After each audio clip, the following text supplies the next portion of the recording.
오늘 하나님께서 우리에게 주신 말씀은 구약성경 욥기 8장 1절에서 9절까지 말씀입니다. 수아사람 빌닷이 대답하여 이르되 네가 어느 때까지 이런 말을 하겠으며 어느 때까지 내 입의 말이 거센 바람과 같겠느냐. 하나님이 어찌 정의를 굽게 하시겠으며 전능하신 이가 어찌 공의를 굽게 하시겠는가.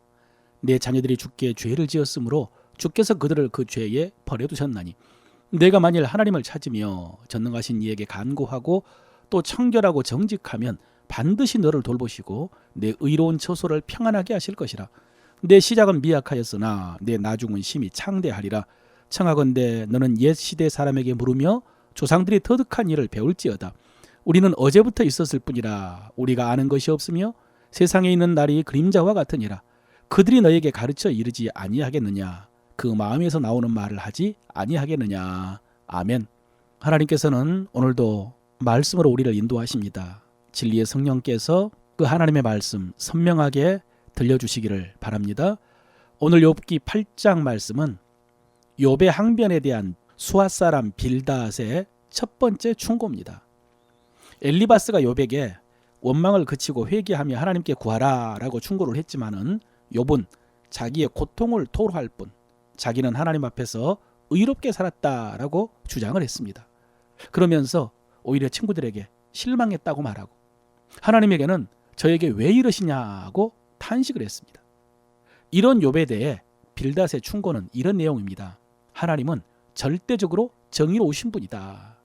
하나님이 어찌 정의를 굽게 하시겠으며 하나님께서 어찌 공의를 굽게 하시겠는가. 그래서 사람이 재앙을 당하는 것은 분명히 그에게 죄가 있기 때문이다. 이랬습니다. 여러분, 이런 사상을 한마디로 인과응보 사상이라고 합니다.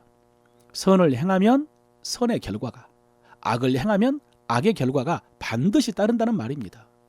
오늘 빌닷의 주장은 이것이 전부입니다. 그래서 빌닷은 욥의 자녀들의 죽음에 대해서도 이렇게 말합니다. 내 자녀들이 주께 죄를 지었으므로 주께서 그들을 그 죄에 버려두셨다. 한마디로 자녀들의 죽음은 그들의 죄에 대한 하나님의 심판이라는 것입니다.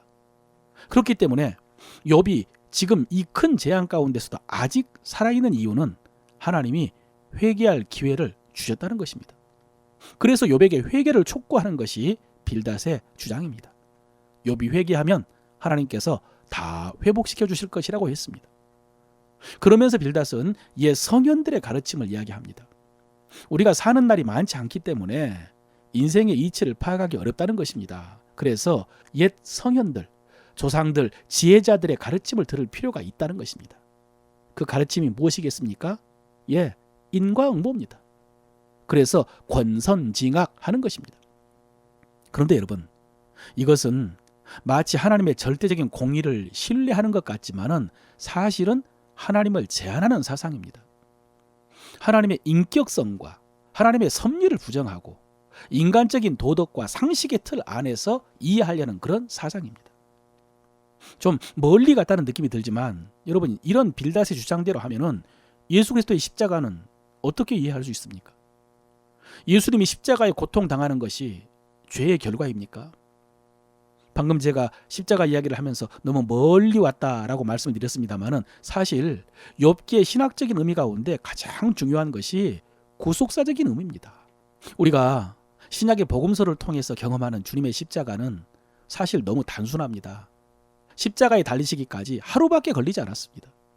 겟세마네 동산의 기도, 제사장 가야바에게 당했던 신문, 빌라도에게 당한 신문, 그리고 책찍에 맞으시고 십자가 지고 골고다에 오르셔서 십자가에 달려 계신 6시간 정도입니다. 그나마 서신서에 나타난 주님의 십자가에는 고난보다는 은혜와 영광이 있습니다. 그러니 우리가 주님의 십자가 고난을 제대로 이해하기가 어렵습니다. 우리가 조금 이해할 수 있는 말씀이 주님이 겟세마네 동산에서 기도하실 때에 심히 놀라고 슬퍼하시면서 할 수만 있으면 이 잔을 내게서 지나가게 해달라라고 기도했던 그것, 그리고 십자가에 달리셨을 때 엘리 엘리 라마 사박다니, 나의 하나님 어찌 나를 버리셨나이까 라는 부르짖음 정도입니다. 그 외에 주님의 십자가의 고난을 이해할 수 있는 말씀이 많지 않습니다. 그런데 구약의 욥기를 읽어보면은 욥이 당하는 고통과 친구들의 공격 속에 주님의 십자가를 볼 수가 있습니다. 조금 더 실제적으로 십자가를 경험할 수가 있습니다. 욥이 당한 고난 속에 주님이 당하신 고난이 선명하게 보입니다. 물론 주님은 자발적으로 잠잠히 십자가를 지셨지만 주님이 당하신 고통은 욥이 입술로 고백하는 고통보다 훨씬 더했을 것입니다. 지금 욥이 당하는 고난 속에 이런 의미가 있습니다. 물론 욥 자신은 의로움을 주장하고 부당한 고난을 주장하고 죽음보다 더한 고통을 당하면서도 이유를 모르는데 욥의 고난은 우리 주님의 십자가의 예표였던 것입니다. 그리고 그 가운데 하나님의 침묵은 욥에게는 고통이었지만 우리에게는 한없는 하나님의 사랑이었던 것입니다. 여러분, 이렇게 고난은 죄의 결과만이 결코 아닙니다.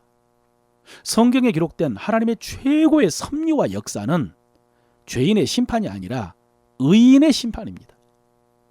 인과응보가 아니라 의인이 고난을 당함으로 죄인의 죄를 대신하신 대속의 고난입니다. 지금 욥의 고난은 이렇게 구속사적인 의미가 있고 섭리적인 의미가 있습니다. 그런데 지난번 엘리바스도 그렇고 지금 빌닷도 그렇고요, 인과응보밖에는 몰랐습니다. 옛 성현들이 가르쳐준 지혜는 알았지만은 하나님의 섭리와 하나님의 지혜는 알지를 못했습니다. 그러면서도 모든 것을 다 아는 것처럼 해석하고 판단하고 정죄했습니다. 그런데 여러분, 우리 하나님은 인간의 지혜와 도덕과 상식 안에 갇힌 분이 아닙니다. 지혜자의 지혜로 다 이해할 수 있는 분이 아닙니다.